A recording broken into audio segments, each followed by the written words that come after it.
querer humillarlo por, digamos, ser parte del grupo que avaló la salida de Merino, ¿no? Ya que esto ha venido directamente actualmente en el Congreso. Entonces, para tratar de cerrar este círculo, les sugiero que den una chequeada a mi video anterior, que vendría a ser la parte 1, donde hago un resumen que me quedó bastante corto, la verdad, aun cuando la duración, como siempre, de estos videos es de media hora, en donde vemos cosas curiosas y trata de ser ameno. El de ahora va a tratar de ser simplemente un resumen de todos los hechos de Keiko, pero también unas cuantas cosas que el grupo de Lápiz, obviamente, ha tenido errores en este mes y medio, pues no hizo mucho, la verdad, para tratar de batallarla en todo este tiempo que se alargó innecesariamente, y más bien, y estuvieron un poco pasivos ante toda esta avalancha de incertidumbre que hubo en este tiempo. Entonces, esto vendría a ser la segunda parte, y la tercera parte la cerraríamos con el mensaje a la nación. Vamos a ir. Para tratar de recordar todas las movidas que se hizo durante este mes y medio, vamos a tratar de revisar los canales de dos influencers muy conocidos en este medio que tratan sobre política. Uno de ellos es Marcos Cifuentes con su Encerrona, y el otro es El Diario de Curve. Sé que algunos pueden discrepar con sus opiniones, pero al menos ellos trataron de informar cada movida que se hizo día tras día. Como deben de recordar, en todo ese tiempo, los medios estuvieron bastante parcializados, y día a día no solo apoyaron las campañas de Keiko diciendo fraude, diciendo sedición, diciendo tenemos que reiniciar las elecciones, etcétera, sino que o trataban de omitir los discursos que daba Pedro Castillo por su parte, o todos los días hacían resúmenes sobre la vida de Bermejo, de Cerrón, los dinámicos del centro, cosa que está bien como medio informativo, pero nunca vi un reportaje similar realizado a Keiko, sus juicios y la gente que la rodeaba. Bueno, regresando, voy a chequear estos con el fin de rememorar, no tanto de ver su opinión, sino de rememorar los hechos que sucedieron durante todo este tiempo antes de llegar a lo que es la asunción del poder de Pedro Castillo. Para comenzar, prácticamente, ni bien ella fue rebasada por apenas unos puntitos por Pedro Castillo, inmediatamente Keiko dijo que había un fraude. Pero no es la primera vez que la señora K nos dice de eso. Ya en las elecciones pasadas, ella había manifestado, deslizado, que le habían robado la presidencia mediante fraude, esta vez por PPK. Así que vamos a ver un extracto recordando estos tiempos, donde tuvo que aceptar su derrota prácticamente refunfuñando estos resultados de la ONPE, porque somos una organización política seria y por respeto al pueblo peruano. En un pronunciamiento leído en el local donde se realizaban los cócteles de recaudación de fondos de campaña, la ex candidata señaló a los que cree culpables de su derrota. Que en la segunda vuelta se sumaron a nuestro opositor el poder político de este gobierno que se va, el poder económico y el poder mediático. Anunció el rol que tendrá su partido en el gobierno de Pedro Pablo Kuczynski. Fuerza Popular ha recibido el encargo de la población de ser oposición, y será el rol que vamos a cumplir con firmeza. En lo cual podemos ver los siguientes comentarios. Vengo del futuro y Keiko perdió por tercera vez. Volverás a perder por tercera vez por otro Pedro, jajaja. Les hablo del futuro. Después del futuro, el país está sumergido en caos. 2 muertos productos de una vacancia impulsada por su oposición y piconería. Keiko, eres y serás la cínica más grande de este país. Fueron una posición muy marcada. Fueron una roca en el desarrollo de Perú. Ahora nos saldrá y será una tercera derrota. Eso esperamos. Nunca más la K. Defender al Perú de las grandes empresas. Jajaja, si tú ya les habías vendido hasta el alma por los millones que te dieron. Y asimismo, como ya era de imaginar, realizó las mismas declaraciones para estas elecciones. Varios de estos indicios de fraude en la mesa, que para nosotros es considerado inaceptable, han venido ocurriendo una serie de irregularidades. Hemos notado que ha habido una estrategia de parte de Perú Libre para distorsionar o dilatar los resultados que reflejen la voluntad popular. Nosotros lo que queremos no es que estemos preocupados por nuestra candidatura, no. Aquí se trata de defender la democracia.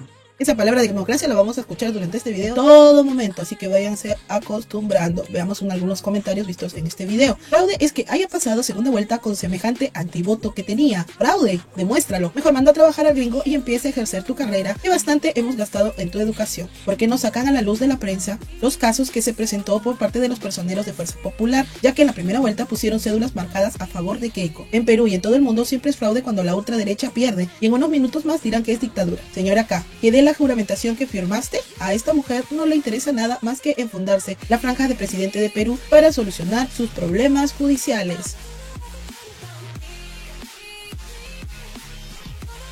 La siguiente palabra que habrán escuchado durante todo este tiempo por parte de los naranjitos es la palabra sedición, ya que muchos de la gente que apoyaba a Keiko decía que no iban a aceptar a Pedro como su nuevo mandatario. Más allá del hecho que pudiera ser fraude o no, ellos simplemente querían desentenderse del resultado, ya que no podían dejar que un comunista, según sus palabras, y sumiera al país en la miseria. Para eso, algunos comunicadores tomaron parte activa de esta campaña, y sobre todo de las personas que estuvieron a la cabeza tratando de sugerir este tema fue Philip Butters y luego Beto Ortiz, quienes actualmente estarían siendo procesados por este hecho, para lo cual, como ya hemos visto en los noticieros, actualmente Beto Ortiz se encuentra como prófugo, si se podría decir, bueno, se ha mandado a mudar, y los otros que estarían siendo procesados también serían, supuestamente, Rafael López Aliaga y el almirante Montoya. Para los que ya saben sobre la extensa carrera que tiene Philip Butters, quien comenzó como comentarista deportivo y pasó luego a incluso a estar en medio de la farándula, en programas farandulescos y otras más, para luego convertirse en comentarista político y una figura de bastante influencia en este tema en nuestro país, y el cual actualmente incluso tiene una especie de imperio de la comunicación llamado PBO, Philip Butters Oficial. Se sabe que él ya estaba infundado en la camisa naranja desde hace mucho tiempo. Siempre ha recalcado que el mejor presidente del país ha sido Fujimori, así que no era de extrañar que apoyara a su hija para la asunción de este cargo. Lamentablemente, más allá de su opinión, incentivar a la sedición en este caso es un delito, y ya varios usuarios le habían dicho que tuviera cuidado con estos descargos. Como podemos ver este tuit de Mateus Calderón: incitar un golpe no es delito. Lampa, Carabaya, pues ahí nomás pasar por la República, todo cuadra. Se tiene que tomar Palacio de Gobierno en acto pacífico. Entras a Palacio, camina. No hay un policía que le va a poner resistencia. Los úceres de Junín no se van a poner de frente. La gente va a estar caminando. Y lo sacas en pijamas a casa. ¿Cómo se hace? Caminando.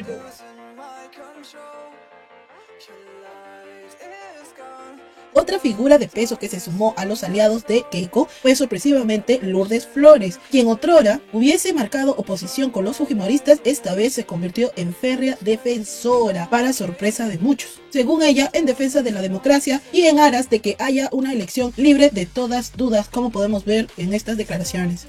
Al primer grito, el jurado, como dicen los chicos criolamente, arrugue. Necesitamos una autoridad con claridad, con firmeza, con personalidad, con capacidad de imponerse como autoridad juzgadora y que debe buscar la verdad. Lo lamento muchísimo. Si así vamos a terminar, entonces vamos a tener un jurado que nos dejará en la incertidumbre, y con eso le hará muchísimo daño a cualquiera sea de los candidatos que gane la presidencia de la República. Esa presidencia nacerá con una sombra de duda si realmente obtuvo o no los votos, y eso es precisamente lo que no le da legitimidad. Y Lourdes, explicativa como es, dejó por sentada su convicción de lo que defiende. Con el mayor respeto, yo sí creo que ha habido un fraude en mesa que ha inclinado la votación. Uy, uy, uy. Inmediatamente se preguntó, ¿no es un tema menor que en 800 o 900 actas haya firmas falsas? En esa línea, además, exhortó a la OMPE a publicar las firmas del padrón electoral y que el máximo ente electoral haga su chamba en busca de la verdad salida de las ánforas, o sea, la verdad electoral el 6 de junio. Y es así que durante todo este tiempo ella estuvo acompañando a Keiko, tanto en entrevistas como en los discursos que dio, tratando de explicar cómo es que hubo fraude, y en donde pudimos verla incluso explicando con su pizarrita cómo es que se dio esta mala jugada por parte de los comunistas. Y él se ha referido a las actas en las cuales hay votos para los dos candidatos entre 0 y 5 votos. Voy a dar en un instante la votación del año 2006. Entonces, él dice, ¿qué es lo que normalmente se tiene que hacer en cualquier elección? Tú haces una campana, se llama la campana de Gauss, ¿no? Entonces, los candidatos deben ir entre 0 votos, claro, y 260 votos, digamos, es lo que a él le da que estadísticamente debe pasar, 130 al medio. Entonces, un candidato puede tener entre 0 votos y 230. Normalmente las mesas con 0 votos, con 1 voto, con 2, con 3, es muy chiquitito. Pero entonces, puede pasar, que exista una bien. mesa donde... Y entonces él dice, miren, normalmente de 0 a 5 debería ser este triangulito chiquito que están viendo acá. ¿Ya? Esto sería lo normal. En el caso del señor Castillo, más o menos es así, quizás un poquito más, un poquito menos. En el caso de Keiko Fujimori, mesas en las cuales hay 0, 1, 2, 3, 4, hasta 5. Él ha llegado hasta 50, pero vamos a lo grave. Son un montón de ceros, un montón de unos, un montón de dos. Entonces, lo que debería ser este revuelto se convierte en este cuadrado rojo. Y finalmente todo esto termina pues en lo que se comenzó en un robo. Imágenes captadas por Latina, la abogada Lourdes Flores Nano sufrió robo de su celular cuando se retiraba de la manifestación de apoyo a Keiko Fujimori. En los videos se aprecia cómo un sujeto se acerca a la ex lideresa del PPC, a quien le extrae un objeto. Luego Flores Nano parece notar el hecho y volteó hacia dicho hombre, pero no logra detenerlo. Hasta el momento, la abogada de Fuerza Popular no se ha pronunciado sobre el robo sufrido ni sobre la información que podría haber sido extraída de su teléfono celular. Y obviamente este tema de las personas que iban apoyando a Keiko en las diversas declaraciones que ella iba dando junto con sus allegados, se empezó a poner de un tema serio tal vez a pasar a lo bizarro. ¿Cómo fue, aparte de la presentación de Lourdes y su pizarrita tratando de explicar el fraude, la presencia de un criptoanalista? ¿De qué estamos hablando acá? Lo que trajo un demérito ya en la alicaída trayectoria que ha venido haciendo Mávila Huertas en estos últimos tiempos, y de los cuales ya desde las elecciones se ve ya un cansancio, si se podría decir, en ella, y que digamos que la gota que rebalsó el vaso fue este tema del criptoanalista, lo que hizo que ya no quisiera proseguir con su programa bandera Cuarto Poder. Vamos a ver entonces cómo se desarrolló este tema del criptoanalista. A mi parecer, alguna organización ha estado haciendo el cambio, falseando los resultados del verdadero voto popular y poniendo el voto popular.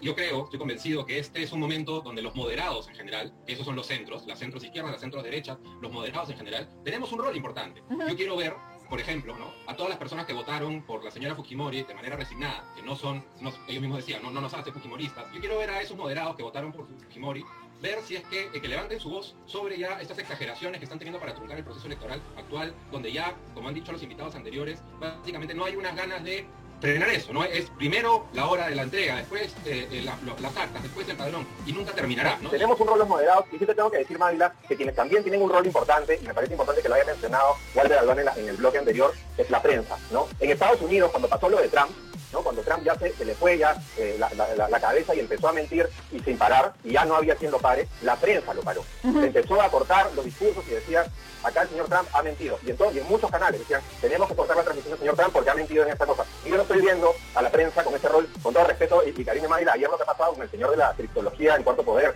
cosas así, o la señora Lourdes Flores diciendo que ella está segura que se ha ganado con unos discursos alucinantes, y nadie la frena. Y no me refiero solamente a un canal, me refiero a la prensa en general. Tiene un rol, igual que los moderados, la prensa tiene un rol en este momento de frenar en un momento las cosas, porque no solamente se va a requerir al Jurado Nacional de Elecciones, se necesita la sociedad en conjunto para frenar ese tipo de amenazas. Me parece muy peligroso el futuro. Sí, no, en eso estamos completamente de acuerdo, y aquí lo hemos dicho hasta el agotamiento, dándole espacio, como dices tú, admitiendo la autocrítica que es valiosa. Yo quería compartir también con nuestros televidentes un análisis que nos ha llegado, un pronunciamiento de académicos peruanos sobre el uso irresponsable, esto que tú has denominado análisis estadísticos y opiniones en los medios de comunicación y redes sociales. Dice, un análisis válido, confiable, correcto y riguroso de datos requiere considerar no solo los aspectos netamente numéricos, también aspectos sistematológicos o qué sé yo, factores propios del contexto social. En resumen, dice, tras una valoración objetiva de los métodos, los únicos análisis robustos, ambos no encontraron evidencia de fraude en la segunda vuelta electoral por la presidencia del Perú. Lo dice una comunidad de académicos peruanos. Posteriormente, el dichoso criptoanalista saldría después a admitir que el supuesto análisis que había realizado en el programa Cuarto Poder había tenido errores, lo cual dejó ya por los suelos la poca credibilidad que se tenía con Mávila Huertas en su larga carrera como conductora de uno de los programas periodísticos más reputados de nuestro país. Parecer alguna organización, no sabemos de qué magnitud, porque lo veo acá, está en gran parte del país, es una organización de alto nivel, ha estado haciendo el cambio, falseando los resultados del verdadero voto popular. La gran confianza que se equivocó habría sido transmitido en vivo por la Cámara de Comercio de Trujillo, vía Facebook. Reconozco que errar es humano y Dios por algo hizo que me equivocara, para que aprenda nuevamente a ser humilde y no a abrir la boca de nadie.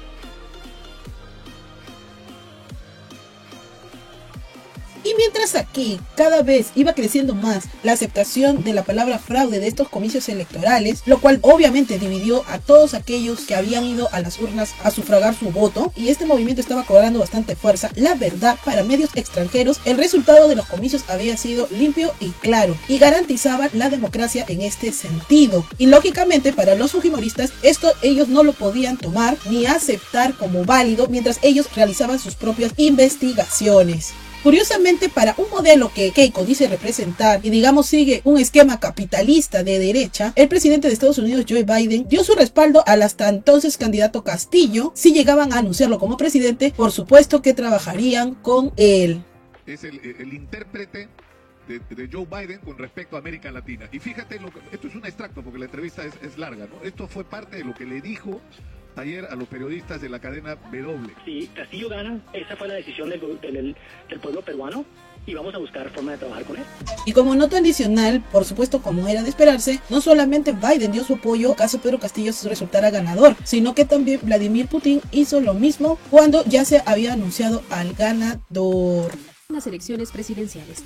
Las relaciones ruso-peruanas tradicionalmente tienen el carácter amistoso. Confío en que su labor como jefe de Estado reforzará aún más el diálogo bilateral constructivo y la cooperación mutuamente ventajosa en diversos ámbitos. Le deseo éxitos, así como buena salud y bienestar. Se lee en el comunicado. Y mientras sucedía todo esto, los días iban pasando cada vez más y la gente de Fuerza Popular se negaba a creer que no hubiera fraude, para lo cual, como veían que la JN no se pronunciaba con respecto a las impugnaciones que ya había realizado, ellos decidieron ir hacia la OEA para hacer su pronunciamiento, para lo cual sucedió una humillación pública, ya que la delegación que viajó hacia Estados Unidos no fue recibida, ya que no les abrieron la puerta, lo que trajo la burla tanto de propios como de detractores. ¿Vieron lo de Milagros Leiva? 4 personas ligadas a la política viajaron hasta la OEA, hasta Washington. 4, digamos, encargados de ir a pedir una auditoría para las elecciones. No los recibió el secretario general, ni siquiera el portero de la OEA les quiso abrir la puerta. Parlamentarios que van a juramentar el 28 de julio. Los 4 políticos peruanos acaban de llegar a la Organización de Estados Americanos. Ellos están esperando que el secretario general de la OEA los pueda recibir. El señor Almagro, no sabemos si al final se va a poder concretar esa reunión, pero lo que sí es cierto, Gerardo Icaza ayer los recibió, los estamos viendo, van a entregar su memorial, digamos, donde piden una auditoría de las elecciones peruanas. Vamos a ver si alguien los recibe. La verdad es que todos estamos muy expectantes también. Y hay que señalar, Milagros, que esta es una transmisión exclusiva para Willax Noticias. Al trasladarte hacia ese lugar, la verdad que podemos recoger de manera inmediata lo que está ocurriendo con esta petición, que bien comentabas ayer también en la edición central, Milagros, todavía no tiene una respuesta concreta, pero podríamos ya darnos una idea de lo que puede venir.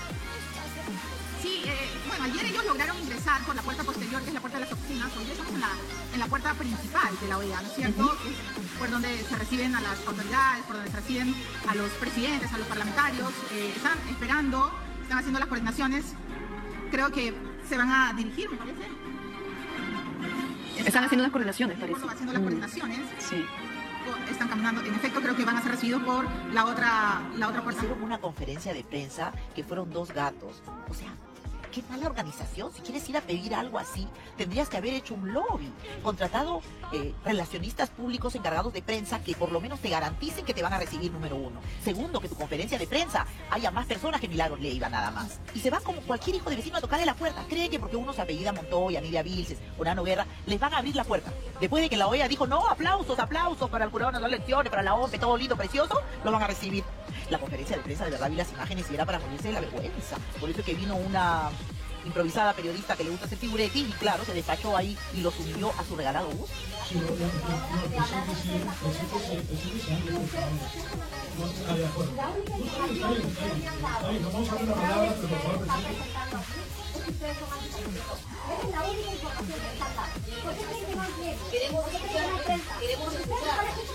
Muchas gracias, señorita.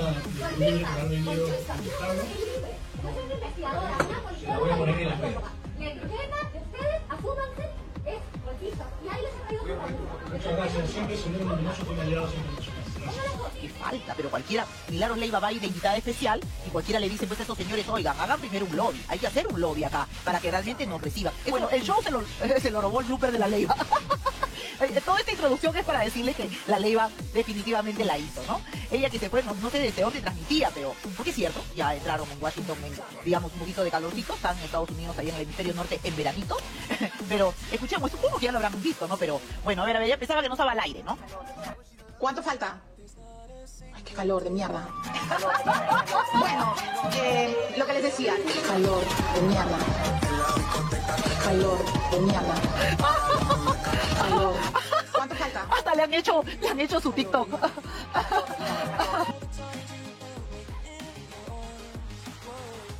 Y cuando esta novela ya estaba acercándose a su final, que duró aproximadamente más de 40 días, un hecho marcó bastante a la población que tal vez estaba pensando que esto del fraude podía ser cierto, y trajo abajo bastante de las dudas que algunos tenían con respecto a que esto del fraude podía ser solamente palabrerías para tratar de alargar un proceso en el cual ya se sabía quién era el ganador. Esta revelación fue traída por el mismísimo Fernando Olivera, quien nos había sorprendido con la misma noticia 20 años atrás. Esto ya parecía un déjà vu, un salto en el tiempo, y que curiosamente dio también una vuelta de tuerca, pero no tanto como antes, ya que en el año 2000, cuando hizo la presentación, Canal N distribuía cada uno de los Vladivideos porque marcaba un hito histórico en nuestro país. Sin embargo, esta vez fue todo lo contrario. Muchos de los medios se negaron a pasar estas pruebas, y no solo eso, si lo pasaron como una breve nota de 3 minutos, y solamente me parece que Juliana Oxenford fue de las pocas que distribuyó la noticia. Muy por el contrario, como sucedió en provincias, que incluso en algunos lugares se ponía una televisión en la calle para que pudieran verlos y se mantuvieran informados con esta noticia que muchos trataban de pasar por agua tibia. Extremadamente cuidadosos con los hechos. Anoche, en una conferencia de prensa que duró poco más de 1 hora y media, Fernando Olivera, excongresista, exministro y excandidato presidencial, hizo 4 cosas. Denunció un supuesto fraude en estas elecciones y señaló a nada menos que el presidente del Pleno del Jurado Nacional de Elecciones, Jorge Luis Salas Arenas, como uno de los supuestos responsables. Denunció que Vladimiro Montesinos Torres habría estado coordinando desde la base naval del Callao para favorecer la candidatura de Keiko Fujimori. Mostró 4 audios y un video para comprobar las presuntas coordinaciones de Montesinos con 2 personas que vamos a conocer al detalle más adelante. Y finalmente denunció la existencia de 2 supuestos planes para favorecer a Fuerza Popular en este proceso electoral. Uno es el llamado Plan B, lograr que el Jurado Nacional de Elecciones cambie sus resoluciones a cambio de sobornos, y el otro es el Plan C, tocar las puertas de los cuarteles y dar un golpe de estado. Todos estos audios y videos nos cuentan una misma historia. Resulta que el jueves 10 de junio de este año, cuando Keiko Fujimori no solo ya había anunciado la presentación de solicitudes de nulidad de actas ante el Jurado Nacional de Elecciones, sino que ya había dado 2 conferencias de prensa para informar sobre los avances de su denuncia, Vladimiro Montesinos, quien está encerrado en una celda de la base naval del Callao, habló por teléfono con Pedro Gerardo Rejas Tataje. Rejas es nada menos que un ex comando chavín de Huántar que ha sido extremadamente cercano al fujimorismo durante décadas. Además de haber apoyado a Keiko en sus campañas al Congreso y a la presidencia, Rejas organizó varios plantones en los juicios de Alberto Fujimori, fue militante de Fuerza Popular desde el 2009 hasta el 2014, fue secretario de organización del partido fujimorista, trabajó con Kenji Fujimori en una empresa de seguridad, entre otras actividades más. Ah, ya, sí.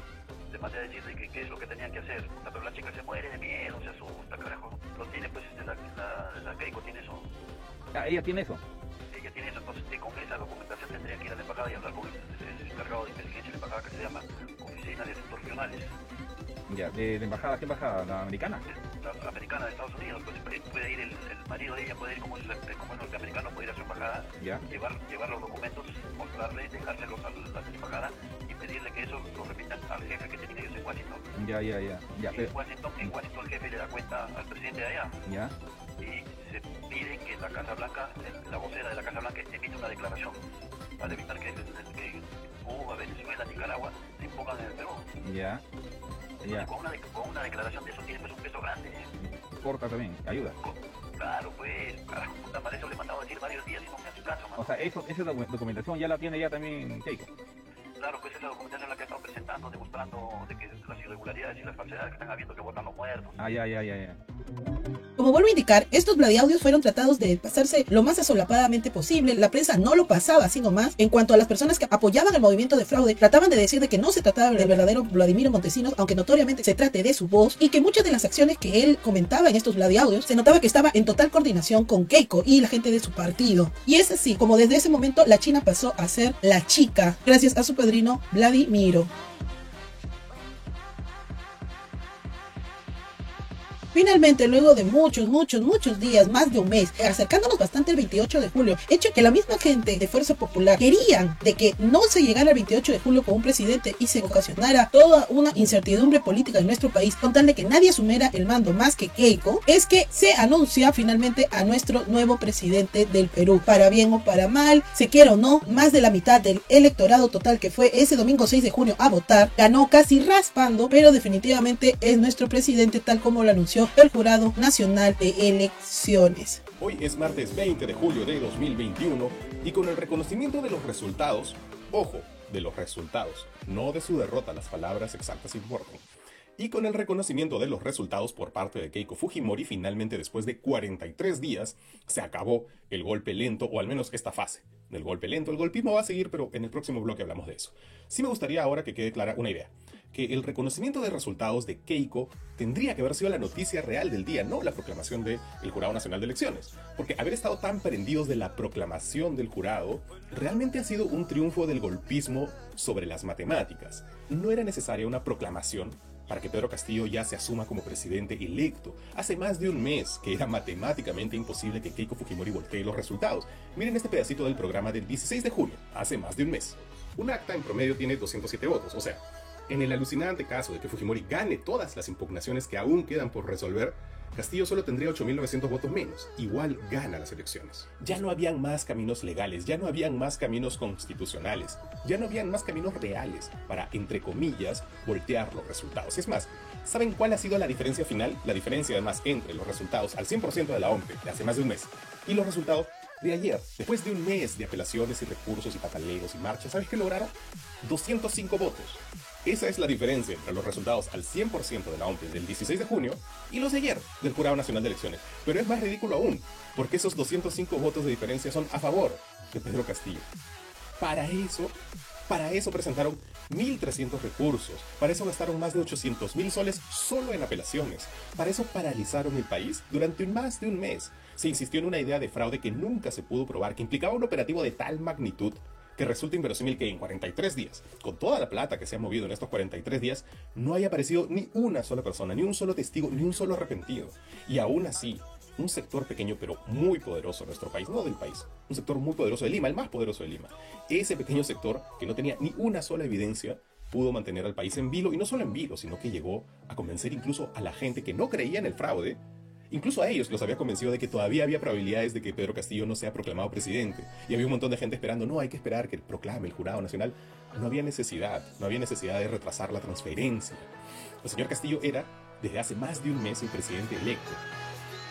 Y es así que luego de muchos días, muchas marchas, créanme que muchas marchas, en donde se enfrentaron naranjos, lapicitos, gente de Porqui, generales, comunidad LGTB, con mis hijos no te metas, marchas por las democracias, marchas Dakar y mucha gente enfrentada, es que finalmente tenemos nuestro presidente, como vuelvo a decir, se quiera o no, en aras de la democracia, ganó, raspando, pero ganó. Queda en nosotros el tratar de fiscalizar este gobierno y tratar de que todo salga bien, no rezar para que salga mal y corroborar que realmente iba a ser una peor opción que Keiko, como muchos están deseando, y que de verdad nos trae más abajo todavía en esta época de crisis donde tenemos que estar unidos ahora que la pandemia no solamente nos tiene los ánimos abajo debido a la muerte de muchos seres queridos, sino también que estamos en un proceso de reactivación económica y mucha gente se ha visto en los peores momentos económicos de su vida debido a que por la cuarentena muchos negocios tuvieron que cerrar y nunca pudieron volver a generar las ganancias que tenían antes de toda esta hecatombe. Sin más que decir, cierro este segundo episodio y lo cerraría con el siguiente capítulo, donde mencionaría el discurso de Castillo y trataría de chequear qué reacciones o memes se generaron al respecto. Digamos que esta segunda parte es un poco más seria y la tercera parte la cerraríamos con un poco más de ánimos hacia el futuro, y yo ya dejaría un poco de lado la política para adentrarme a otros temas, tal vez casos policiales, como había querido hacer desde un comienzo. Si te gustó el video, te invito a que apoyes con un like, suscríbete y comparte. Nos estamos viendo en el siguiente episodio. Allá nos vemos.